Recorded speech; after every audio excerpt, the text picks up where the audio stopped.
marché français des équipements de protection individuelle maintient le cap. Depuis 2016, il progresse de près de 3% par an. Le nouveau règlement européen pousse de nombreux utilisateurs d'équipements de protection individuelle à renouveler leurs équipements pour répondre à des normes plus exigeantes. Le plan national santé-travail 3 joue également un rôle d'entraînement.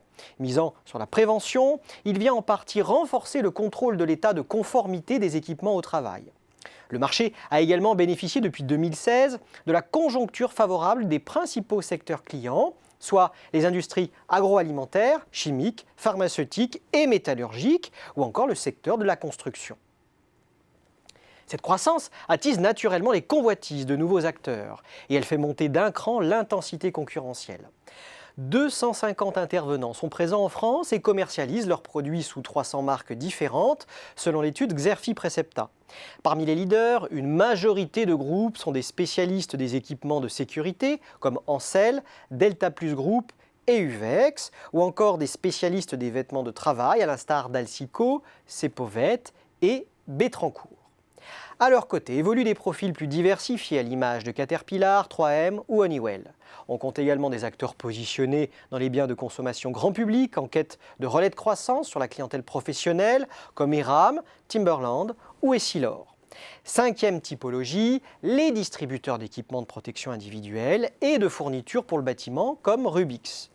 En aval, la phase de distribution de pays fait intervenir de nombreux circuits dominés par les distributeurs spécialisés et les négociants de quincaillerie fournitures industrielles. La vente directe ne pèse que pour 10 à 15% des ventes. Cette concurrence amplifie les risques d'exclusion et de guerre des prix. Pour défendre leur position, les fabricants innovent afin d'accroître la sécurité des utilisateurs et optimiser le port des EPI.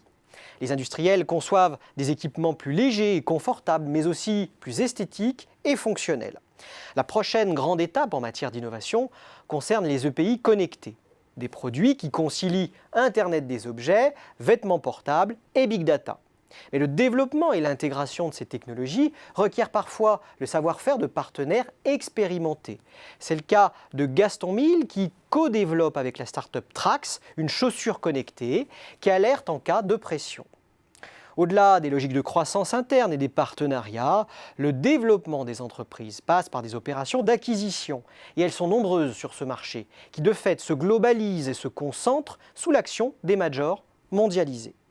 Leur cible, les fabricants nationaux monoproduits.